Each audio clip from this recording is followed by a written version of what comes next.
Hello everybody and welcome to my channel, Empowered by Nano.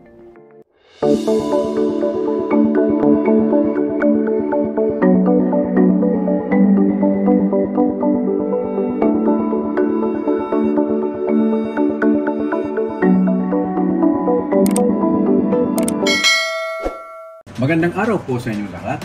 May magandang balita po ako para sa mga kapwa ko senior citizen, pati na rin sa mga estudyante at PWD commuters. Mas magiging magaan at madali na po ang pagkuha ng ating fare discount sa MRT, LRT at iba pang sasakyan. Ikwento ko po sa inyo. Tama po, wala ng form na pipirmahan. Dati, bago makakuha ng 50% discount, kailangan pa nating mag-fill out ng form. Medyo abala po yon, lalo na kung nagmamadali tayo. Ngayon ay inalis na ng Department of Transportation ang requirements na yan. Sa MRT 3, LRT 1 at LRT 2, basta may valid ID bilang estudyante, senior o PWD, automatic na ang discount.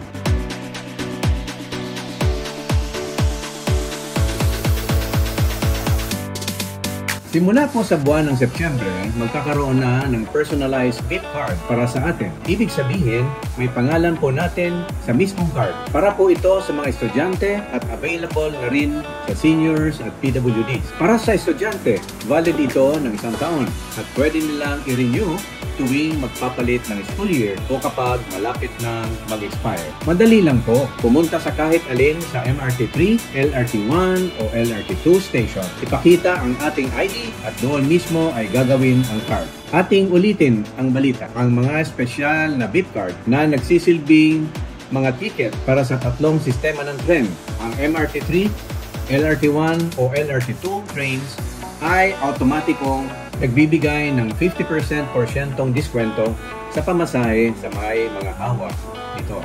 Alam ko na marami sa atin ang nahirapan nitong mga nakaraang buwan dahil nauubos ang beep card sa mga estasyon.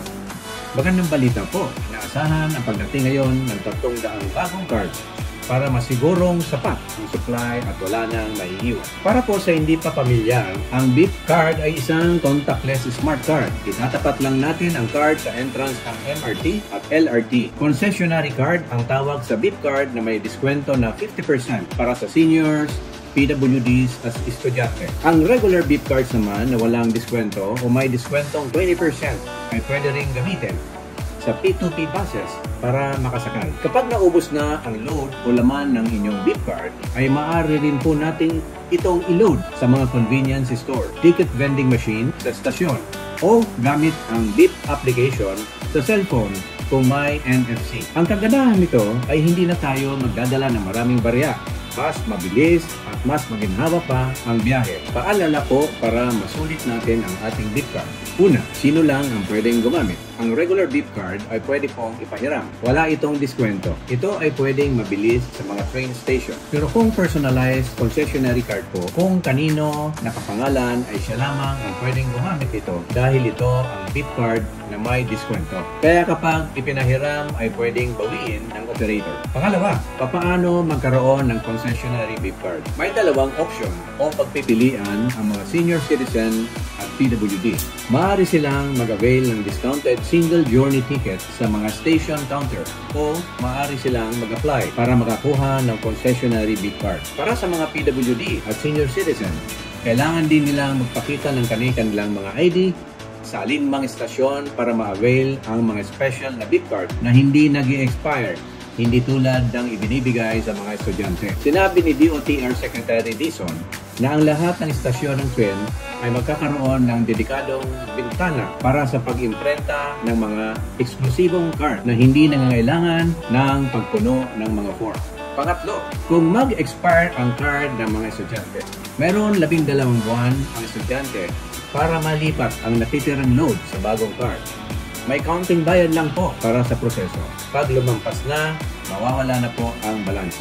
Pang-apat, paano i-check ang balance?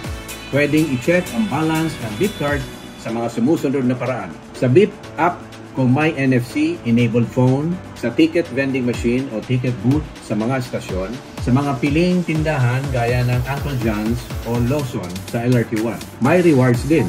Sa bawat gamit natin ng beep card, pwede tayo makaipon ng points. Pag pag umabot sa 200 points, pwede nitong gawing load ulit. Maganda po itong bagong sistema dahil mas mabilis po.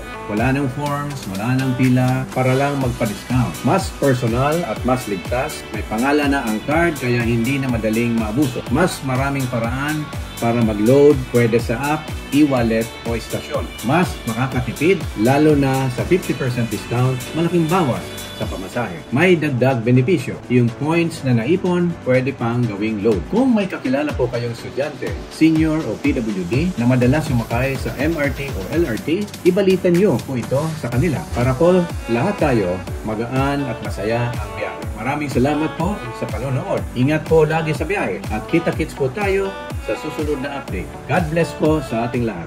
Salamat sa inyong panonood. Huwag kalimutan mag-subscribe, like, and share. Follow us on our Facebook pages.